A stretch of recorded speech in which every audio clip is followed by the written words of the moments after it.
बिस्मिल्लाहिर्रहमानिर्रहीम। अस्सलाम वालेकुम वरहमतुल्लाहि वबरकातुहू। आज के लेक्चर का आगाज़ एक अच्छी बात से करते हैं। प्यारे बच्चों, नमाज अगर आदत बन जाए तो कामयाबी मुकद्दर बन जाती है। जी, आज की टॉपिक है हमारी असांजो स्कूल।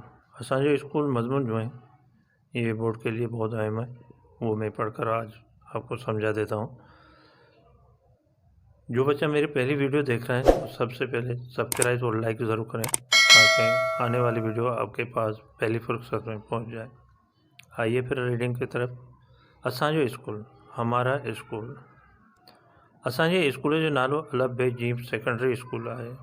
हमारे स्कूल का नाम अलफ बे जीम सेकेंडरी स्कूल है, जेको कराची शहर के विच में वाक़िआ है, जो कराची शहर के दरमियान में, विच में माने दरमियान कहेंगे, वाक़ है, जिते असां तालीम हासिल करण लाइ वेंदा आहियूं, जहाँ हम तालीम हासिल करने के लिए जाते हैं। इल्म खुदा की नेमत है और रसूलन जो वरसो है। इल्म खुदा की नेमत है और रसूल का वरसा है। उन करे जंहिं जाइ ते इल्म हासिल कजे तो वह जाइ मक़दस और प्यारी होंदी है। इसलिए जिस जगह पर इल्म हासिल किया जाता है वो जगह मक़दस और प्यारी होती है। उन्हीं लाइ असांजो स्कूल भी असां के प्यारो वणंदड़ आहे। इसलिए हमारा स्कूल भी हमको प्यारा और पसंदीदा है। असांजे स्कूल की इमारत तमाम आलीशान है। हमारे स्कूल की इमारत बहुत बेहतरीन है, जिन्हनि में तकरीबन 1200 शागिर्द और शागिर्दियाणियूं तालीम हासिल करे रहा आहिनि, जिसमें तकरीबन 1200 तालिब और तलबात तालीम हासिल कर रहे हैं, जिनके पढ़ाने लाइ आला तालीम याफ्ता और तजुर्बेकार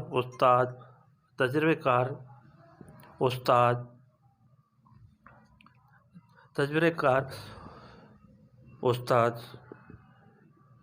मौजूद हैं और तजुर्बेकार उस्ताद जिसके पढ़ाने के लिए तजुर्बेकार उस्ताद मौजूद हैं।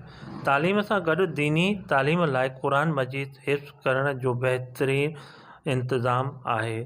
तालीम के साथ दीनी तालीम के लिए कुरान मजीद हिफ्ज़ करने का बेहतरीन इंतज़ाम है, जिन्हनि ते ख़ास तवज्जो ॾिनी वेंदी है, जिस पर ख़ास तवज्जो दी जाती है। अल्हम्दुलिल्लाह सब बार हाफिज़ हैं।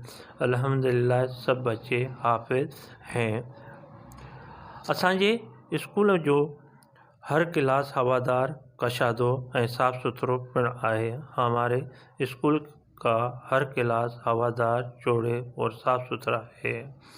उस्तादन जे विहण लाइ स्टाफ रूम पिण मौजूद है। उस्तादा के बैठने के लिए स्टाफ रूम भी मौजूद है।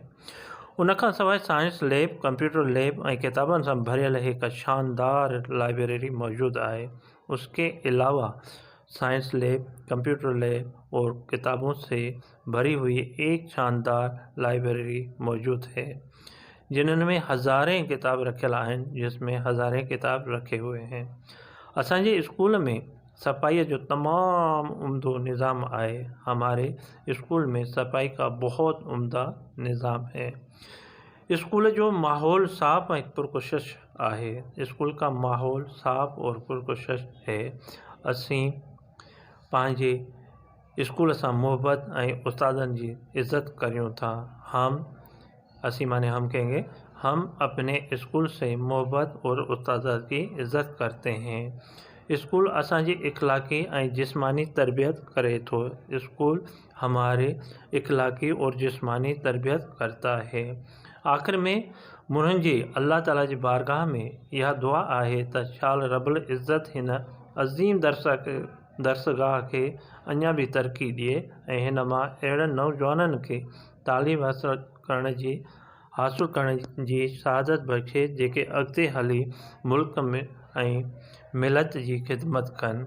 आखिर में मेरी अल्लाह ताला के बारगाह में ये दुआ है कि शाल रब्बुल इज़्ज़त इस अज़ीम दरसगाह को और भी तरक्की दे और इसमें से ऐसे नौजवानों को तालीम हासिल करने की शहादत बख्शे जो आगे चलकर मिलक और ملک اور ملت کی خدمت کریں۔